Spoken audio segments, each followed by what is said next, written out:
அருண் பண்ணது நியாயமே இல்லை, தப்பு தான் அப்படின்னு நினைக்கிறவங்க மறக்காம நம்ம வீடியோக்கு லைக் பண்ணிக்கோங்க. அருண் வந்து கொஞ்சமாவது நியாயமா நடந்திருக்கணும். பிடிச்சு கொடுத்தது, அந்த லேடியை காப்பாத்தினது எல்லாமே முத்து தான். கூட சும்மா நின்றுட்டு இருந்தது தான் இந்த அருண். ஆனால் நான் தான் காப்பாத்தினேன் அப்படின்னு சொல்லிட்டு ப்ரமோஷனுக்காக எல்லார்கிட்டையும் போய் சொன்னது மட்டும் இல்லாமல் சீதா கிட்டையும் போய் சொல்லிடுறாங்க. ஆனால் அந்த காப்பாத்தினாங்க இல்லையா, அந்த லேடி வந்து முத்துவுக்கு பாராட்டி நகையெல்லாம் கொடுத்துட்டு போனாங்க இல்லையா.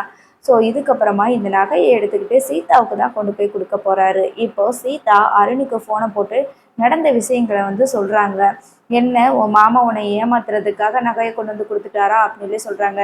சும்மா இருங்க, அங்கே நடந்தது என்னதுன்னு எனக்கு தெளிவாக தெரிஞ்சு போச்சு அப்படின்னு சொல்லும்போது அருண் சொல்கிறாப்புல, இல்லை, அந்த லேடி கிட்ட போய் உங்கள் மாமா நான் தான் உங்களை காப்பாற்றினேன்னு நீங்கள் சொல்லணும் அப்படின்னு ஏமாற்றி நடிக்க சொல்லியிருப்பாரு அப்படின்னு சொல்ல நம்ம சீதாவுக்கு உடனே கோவம் வருது. வாயை மூடுங்க, யாரை பார்த்து என்ன சொல்கிறீங்க, அந்த மாதிரி புத்தியில எங்கள் மாமாவுக்கு கிடையவே கிடையாது. அவங்களா தான், நாங்களே வந்து விரும்பி வந்து ஏதாவது பண்ணணும் அப்படின்னு நினச்சாலும் கூட எங்கள் மாமா அதை ஏற்றுக்க மாட்டார்.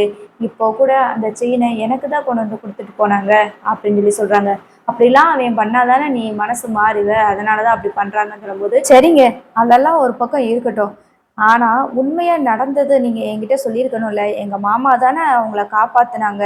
ஆனால் நீங்கள் வந்து மீடியாக்கிட்டேயும் என்கிட்டேயும் எல்லார்கிட்டேயும் நீங்கள் என்ன சொன்னீங்க, நான் தான் எல்லாமே பண்ணேன்னு சொல்லிட்டு பொய் சொல்லியிருக்கீங்க. இப்போ கூட நீங்கள் எங்கள் மாமாவை கூப்பிட்டு அட்லீஸ்ட் பாராட்டி இருக்கலாம். எனக்கு உதவி பண்ணியிருக்கீங்க, எனக்கு ப்ரொமோஷன் கிடச்சிருக்கு இதனால் அப்படின்னு சொல்லிட்டு ஏதாவது ஒன்று ப்ரமோஷன், ஏதாவது ஒன்று பாராட்டியிருந்தீங்க அப்படின்னா இப்போ உங்களுக்கு ப்ரொமோஷனும் கிடச்சிருக்கும், எங்கள் மாமாவும் கொஞ்சம் மனசு இறங்கியிருப்பாங்க. ஆனால் நீங்கள் எங்கள் மாமாவை பழி வாங்கணும் அப்படின்ற எண்ணம் இன்னும் உங்ககிட்ட இருந்து போகவே இல்லை அப்படின்ற மாதிரி சொல்ல, என்ன சீதா நீ என்ன உங்கள் மாமா புராணத்தையே பாடிட்டுருக்கிற, என்ன என் கூட தானே வாழ போகிற அப்படின்ற மாதிரி சொல்கிறாங்க. தேவையில்லாத பேச்செல்லாம் பேசுகிற மாதிரி எனக்கு தெரியுது அப்படின்ற மாதிரி சொல்கிறாங்க. ஆமாம், எந்த நேரத்துலையும் உண்மையாகவும் நேர்மையாகவும் இருக்கணும் எங்கள் மாமா மாதிரி. நீங்கள் நடந்த விஷயத்த உண்மையை சொல்லியிருந்தால் கூட எங்கள் மாமா மனசு மாறி இருக்கிறதுக்கு வாய்ப்பு இருக்குது.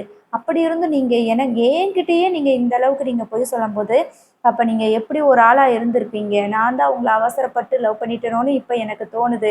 என்னால் தான் வீட்டில் இருக்கிறவங்க எல்லாருக்குமே கஷ்டம் அப்படின்ற மாதிரி சீதா சொல்கிறாங்க.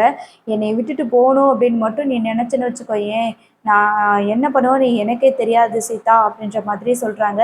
ஓ, இந்த அளவுக்கு நீங்கள் பேச ஆரம்பிச்சிட்டிங்களா, அப்படி நீங்கள் என்ன பண்ணுவீங்க, உண்மையாகவும் நேர்மையாகவும் இருந்தீங்க, என்னோடய ஆஃபீஸில் என்னோடய ஒர்க்கில் நான் நேர்மையாக இருப்பேன் அப்படின்னு சொல்லி சொல்கிறீங்கல்ல, இதுதான் அவங்க நேர்மையா அப்படின்ற மாதிரி கேட்குறாங்க.